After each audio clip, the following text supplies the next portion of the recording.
Привет, друзья, уважаемые зрители, подписчики канала. Отдельный привет Леониду из Новокузнецка. А у меня в руках Hisense A7CC. Это цветной E-Ink смартфон. Это самый большой и самый дорогой смартфон в E-Ink линейке Hisense. Можно сказать, что это вершина линейки E-Ink смартфонов Hisense. И давайте без лишних слов и вступлений будем его смотреть. Смартфон я пока отложу в сторону, посмотрим быстренько комплектацию поставки.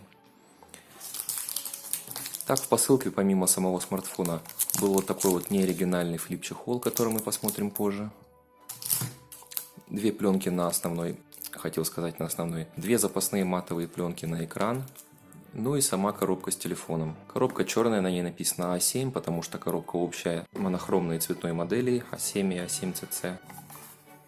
В коробке сверху лежит конверт со скрепочкой, в котором находится оригинальный фирменный силиконовый бампер, бумажки инструкции.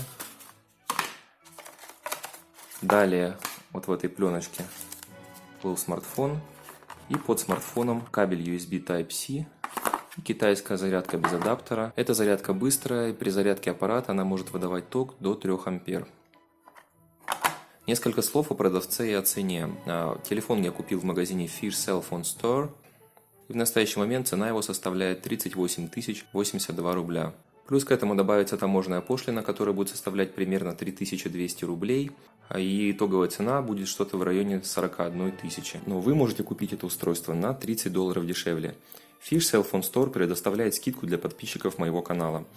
Скидка действует по промокоду LikeFigWam2, сейчас он появится вот здесь, и работает она от $390. Чтобы получить скидку, нужно во время оплаты ввести вот сюда вот промокод.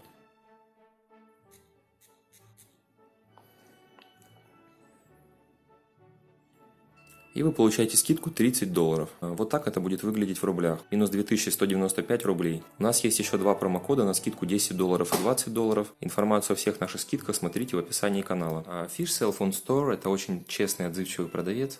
Если вы хотите приобрести для себя устройство Hisense, я очень рекомендую вам покупать именно у этого продавца. Для начала давайте займемся внешним осмотром. Смартфон очень немаленький. Размер его составляет 172,4 на 86 мм и толщина 9 мм.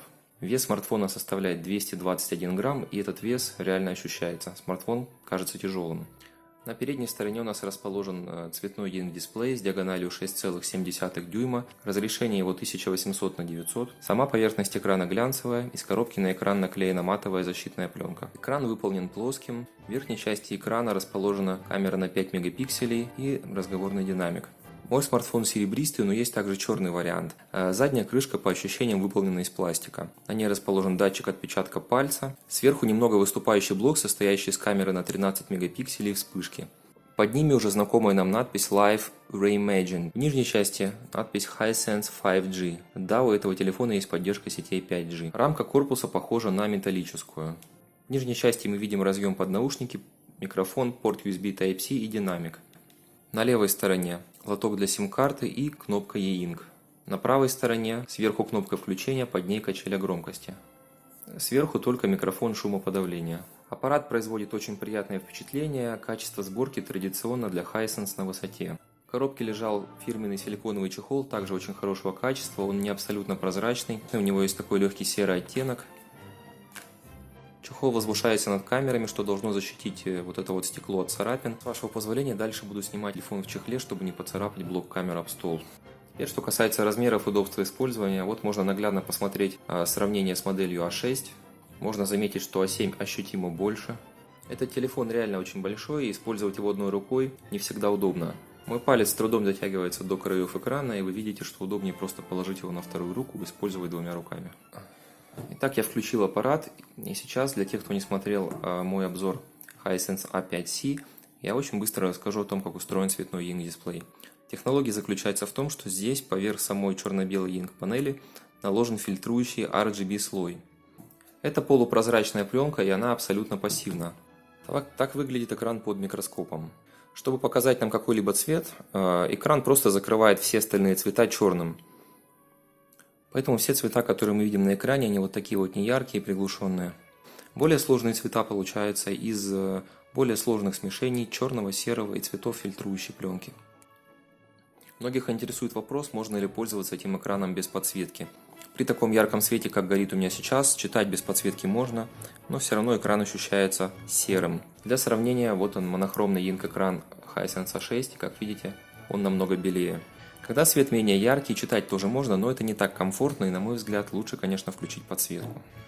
Что касается цвета подсветки, если сравнивать с A6, сейчас подсветка у меня на максимуме, то у A7CC подсветка чуть более голубая. Теперь, что касается равномерности подсветки, у данного конкретного аппарата, который достался мне, подсветка неравномерна. Я заметил это только на второй день вечером, когда читал в темноте. Подсветка верхней части экрана более голубая. Вот здесь вот в нижней части подсветка чуть более желтая, более темная. Я не знаю, увидите ли вы это на экране или нет, но живьем, особенно в темноте, это ощутимо. Я просил продавца отправить мне абсолютно новый аппарат, запакованный в пленку, поэтому о данной особенности подсветки продавец ничего не знал. Обычно продавец делает предустановку Google Play Store и проверяет аппараты. Возможно, я отправлю этот аппарат в Китай для замены, а такой же, возможно, я вместо него закажу какой-то другой аппарат. Если будет замена в Китае, я обязательно сниму об этом видео. Следите за новостями на вкладке сообщества на канале. Ну что же, идем дальше, смотрим смартфон. На смартфоне установлена операционная система Android 10 с фирменной оболочкой. Эта оболочка знакома нам по другим устройствам Hisense, которые были у нас на обзорах. Все приложения добавляются на рабочий стол, в данном случае меню приложений нет. При свайпе вправо появляется меню HiSmart, которое можно отключить. По умолчанию стояли обои белого цвета. Можно выбрать обои из предустановленных или загрузить любую свою картинку. В данном случае у меня стоит картинка, скачанная из интернета. При свайпе по рабочему столу появляется E-Ink Launcher. Раньше этот лаунчер не понимал, но после того, как у меня на обзоре побывал Hisense Touch, я начал его ценить за его минимализм и за то, что можно на одном-двух экранах разместить все самое нужное и необходимое. Как я уже сказал, здесь все очень похоже на другие модели Hisense, которые мы уже смотрели. К сожалению, приходится повторяться, но делаю это для тех, кто смотрит наше видео впервые. При нажатии вот на эту кнопочку появляется меню, в котором можно настроить подсветку экрана, режим отображения и, если его расширить, можно настроить само изображение. Ну, начнем, наверное, с режимов отображения. Как и в Touch, в Hisense Pro CC здесь 4 режима отображения: Clear, Balanced, Smooth и Speed. Посмотрим для примера картинку, вот она в Clear Mode. Видите, здесь самое высокое качество изображения, но при каждом изменении изображения на экране у нас происходит полная перерисовка из-за этого мерцания. Переключимся в Balanced, изображение становится хуже, появляется зернистость, но при этом уже можно двигать изображение без мерцания, без полной перерисовки. Таким образом, Clear у нас это абсолютно идеальное изображение с полной перерисовкой, Balanced, Smooth и Speed это менее идеальная картинка с разной скоростью перерисовки и с разным количеством оставляемой грязи. Для примера по скорости я сейчас запущу часы, секундомер. Вот как выглядит секундомер в Clear Mode. Дальше Balanced. Дальше Smooth, уже быстрее. И Speed. Speed Mode видно абсолютно полностью изменение секунд и долей секунды. На рабочем столе это выглядит вот так вот. В Clear моде изображение перерисовывается, никаких остаточных изображений нет. Переключаемся в Balanced. При листании остаточные изображения слегка заметны. Переключаемся в Speed. Здесь скорость уже выше, но при этом остается больше следов. Для того, чтобы полностью очистить экран, используется кнопка E-Ink. При однократном нажатии происходит полная перерисовка, и изображение снова чистое, все следы исчезают. Теперь, что касается подсветки, мы это все тоже уже видели. Здесь 4 кнопки. Off полностью выключает подсветку. Night включает ночной режим. Подсветка очень слабая, она регулируется ползунком, но даже на максимальных значениях она не яркая. Manual это полностью ручная регулировка, можно поставить подсветку максимальной яркости, и авто это режим, который использует датчик освещенности для регулировки подсветки. С точки зрения алгоритма работы автоматической подсветки, здесь все то же самое, что мы уже видели ранее. При очень ярком свете подсветка опускается до нуля, при средних значениях освещенности она становится процентов на 60-70, и в темноте авторегулировка убирает подсветку процентов на 20. При этом, если вам кажется темно или слишком светло, в любом режиме подсветку можно подрегулировать по вашему вкусу. Так, идем дальше. Нажимаем вот эту вот кнопочку, это настройки E-Ink. И здесь я вам хотел показать одну очень интересную вещь, она называется классический E-Ink режим. При включении этого ползунка изображение становится черно-белым, цветовая информация исчезает, и экран становится похож на обычный монохромный E-Ink экран. При этом я хочу заметить, что экран белее не становится, потому что фильтрующая RGB пленка никуда не девается. При выключении подсветки это хорошо заметно. То есть в данном случае цветной экран просто имитирует черно-белый режим. Причем в некоторых приложениях, в частности в Телеграме, во всех режимах кроме Clear, хорошо заметно, что эти серые цвета на самом деле имитируются цветным экраном. Как видите, здесь вот на сером фоне присутствует некоторое количество цветных пикселей, которые хорошо заметны. Здесь я хотел бы вам показать одну особенность. Как видите, в цветном режиме, даже в Clear моде, при листании от черных изображений остаются артефакты и следы. Хорошо заметно вот здесь вот. Если мы переключимся в классический режим, монохромный, то при листании этих следов уже нет. То есть каким-то образом в черно-белом режиме артефактов остается меньше. Здесь я хотел сказать пару слов о навигации. Как и на других моделях Hisense, которые мы смотрели с вами ранее, Navigation Bar можно заменить на жесты, но жестами, на мой взгляд, пользоваться здесь не очень удобно из-за размера самого устройства. Почему? В Navigation Bar кнопка «Назад» и кнопка вызова меню и настройки E-Ink находятся рядом, и я легко дотягиваюсь до них одним пальцем. Если оставлю жесты, то назад я еще могу сделать, а до E-Ink мне тянуться уже неудобно. Поэтому, на мой взгляд, Navigation Bar менять на жесты не следует. Так, идем дальше. Экраны блокировки. Все это мы с вами уже видели. 4 похожих друг на друга экрана с обоями, с цитатами, с китайскими стихами. И последний, на мой взгляд, самый полезный экран блокировки вот с такими вот часами. Выглядит он вот так вот, вы уже могли видеть. Часы крупные, даже несмотря на то, что экран серый, видно их очень хорошо. Экран блокировки умеет показывать пропущенные вызовы, сообщения WeChat. WhatsApp и Telegram он не показывает. Здесь я хотел бы вернуться вот к этому чехлу, который вложил продавец в посылку. Сейчас мы быстро с вами его посмотрим. Это флип-чехол, он не фирменный, не Hisense, он от стороннего производителя. Очень плотная резиновая рамка, телефон сидит хорошо. Там есть разные варианты по цвету, серые, черные. Я выбрал коричневый. Он выглядит как ткань, но это не ткань, это имитация. Это резина или силикон с тиснением, с фактурой. Чехол открывается полностью, здесь есть магниты. Он примагничивается к обратной стороне, и самое в нем ценное, что он открывается вот таким образом, так что телефон можно поставить на стол. Благодаря этому телефон превращается вот в такие вот удобные часы. Цифры достаточно крупные, в полной темноте их, конечно же, не видно, но когда начинаются сумерки, время хорошо различимо. Кроме того, если вы ставите будильник, когда будильник срабатывает, включается подсветка. Это просто супер функция, потому что будильник звонит, подсветка включается, телефон показывает время, крайне удобно. Также с помощью этого чехла очень удобно читать, поставив телефон в таком вот виде на стол в ландшафтном режиме. Далее хотел сказать о сканере отпечатка пальца. Он находится, как я уже показывал, сзади. Работает четко и быстро.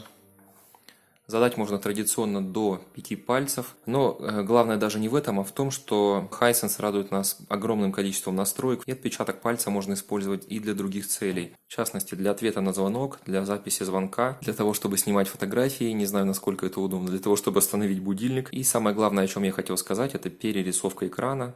Ее можно сделать, просто коснувшись сканера отпечатка пальца. Выглядит это вот так вот.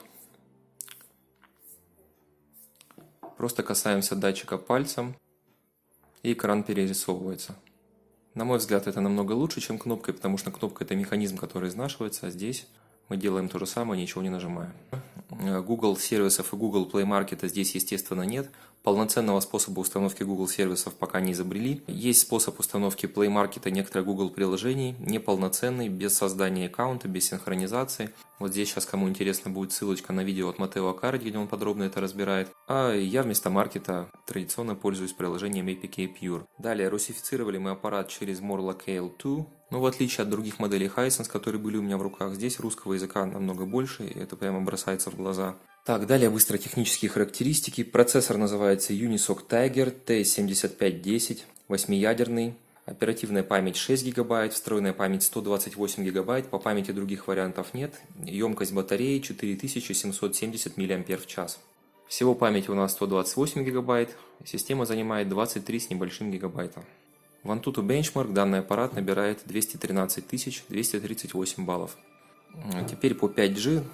Да, я проверил, 5G работает в Санкт-Петербурге на МТС и на Мегафоне. Сейчас у меня сим-карта не стоит, но я сделал скриншот. Вот как видите 5G на МТС. На Мегафоне в момент скриншота был переход на 4G, но 5G тоже был, я это видел. Далее, чтобы показать настройки, я вставлю сим-карту в лоток. Сейчас ее там нет. Здесь я хотел бы сказать то, что не сказал ранее. Скрепка здесь особенная, любая скрепка сюда не подойдет. Это скрепка с очень длинным носиком. Другой скрепкой вы просто не сможете достать этот лоток. Лоток стандартный, либо 2 сим-карты, либо одна сим-карта и карта памяти. Заходим в настройки сим-карты передача данных. 5G включается при помощи вот этого ползунка, если его активировать. Тип сети меняется на 5G, 4G, 3G, 2G. Если выключить, максимальная сеть будет 4G. Также 5G можно включить, просто выбрав нужный тип сети. Далее посмотрим примеры приложений. Начать хотелось бы с навигации. Вот как выглядит у нас Яндекс.Навигатор. По умолчанию достаточно бледно. Элементы карты плохо различимы. И здесь мы прибегнем к помощи настроек изображения. Нажмем кнопку в правом нижнем углу. Далее вот эту стрелочку.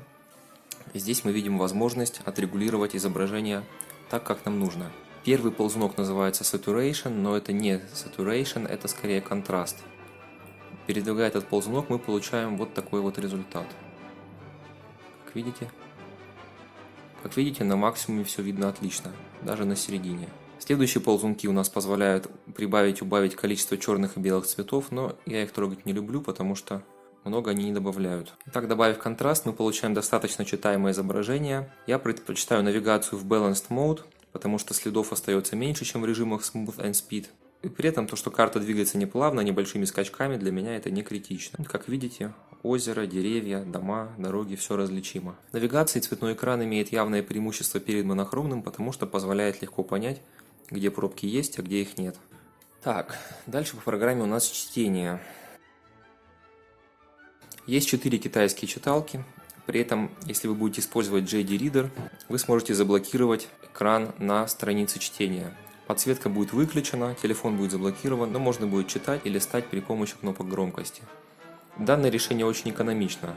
Но китайскими читалками я не пользуюсь, потому что есть большое неудобство в настройках. Не все русские шрифты отображаются так, как нужно.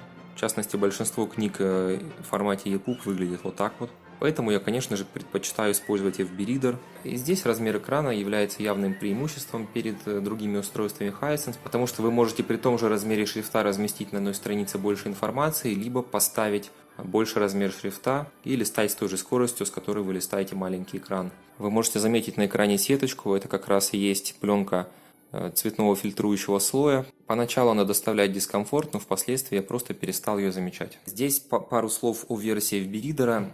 Это FB Reader Premium, адаптированный специально под E-Ink экраны.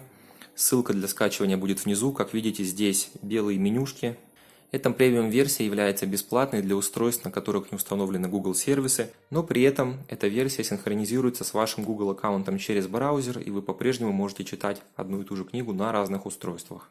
Помимо всего прочего, цветной E-Ink позволяет комфортно просматривать веб-страницы. Давайте посмотрим Chrome.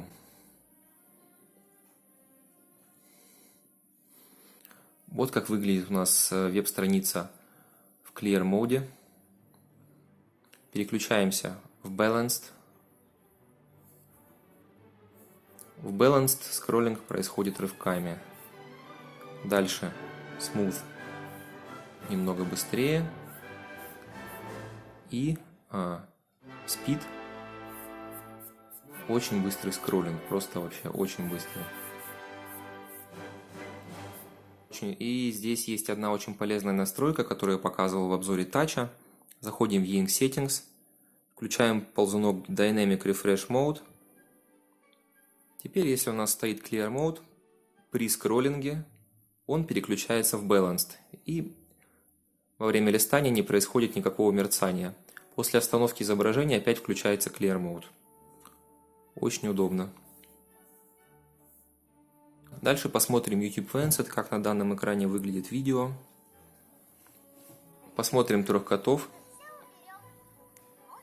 Здесь очень хорошо заметны остающиеся артефакты.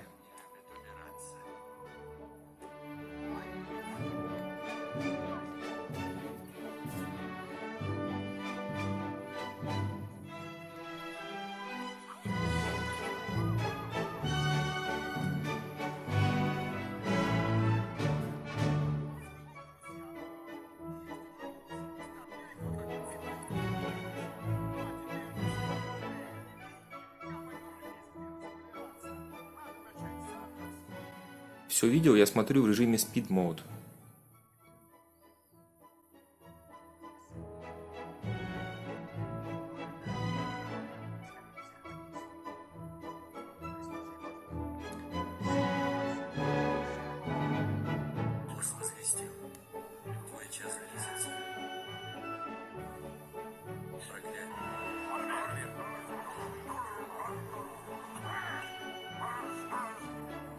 При этом проблема темного контента, как видите, никуда не делась. В GTA реально играть только днем. Когда наступает ночь, видимость теряется. Но когда в игре день, видно все превосходно. И в режиме Speed Mode можно достаточно быстро играть.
Далее пару слов о звуке. Здесь, как и в серии A5 и в Hisense Touch, стоит аудиочип. При подключении наушников можно включить Hi-Fi режим.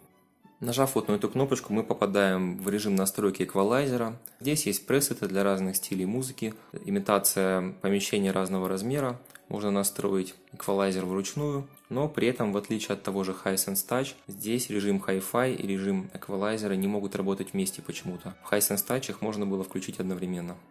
Так, ну мы приближаемся к концу нашего обзора. Напоследок посмотрим камеру. Камера имеет стандартный для Hisense интерфейс. Здесь она, в отличие от A6L, перевелась на русский язык. Как видите, все настройки по-русски, все понятно. И проблема этой камеры больше даже не в том, как она фотографирует, а в том, что вы не можете адекватно оценить, что у вас получилось на этом экране. В частности, невозможно понять, что у вас с цветом и что у вас с четкостью.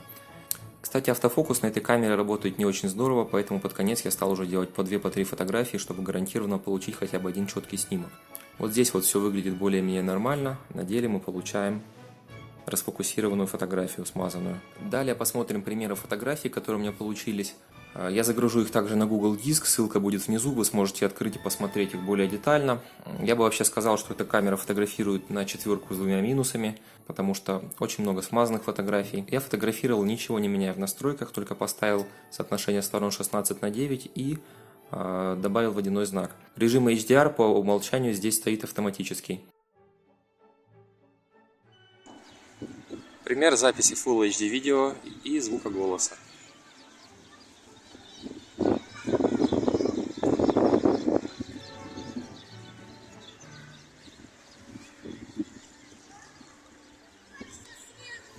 Ну и напоследок поговорим об автономности. За время использования смартфона я произвел около 5 зарядок. При этом в моем режиме использования полного заряда батареи должно хватить на 13 часов и 7 минут. В смешанном цикле 55 часов 26 минут. При выключенном экране смартфон в среднем расходует 0,8% в час. По приложениям информация следующая. FB Reader расходует примерно 3-4% в час, Chrome около 8% в час и YouTube Fancet около 14% в час. Яндекс Навигатор при выключенной мобильной сети и работе от Wi-Fi расходует 13% в час. И большим сюрпризом стал для меня расход Яндекс.Навигатора при работе в сетях 5G. Как видите, расход доходит почти до 18% в час. При таком расходе и активном использовании навигатора телефон вполне может не дожить даже до вечера. Моей первой полной зарядки мне хватило чуть более чем на сутки. В этот период я скачивал, настраивал приложение, ездил с навигатором, ну и, конечно, читал книги, смотрел YouTube. На этом мне пора заканчивать, сделаем выводы. Аппарат получился крайне интересным, но не без минусов.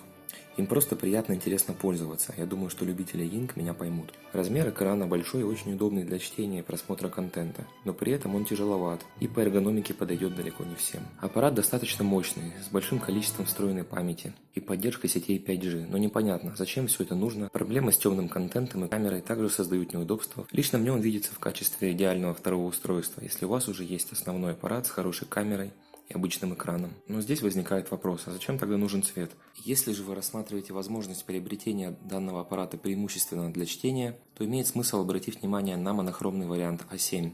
Он будет дешевле по цене и более комфортным для чтения.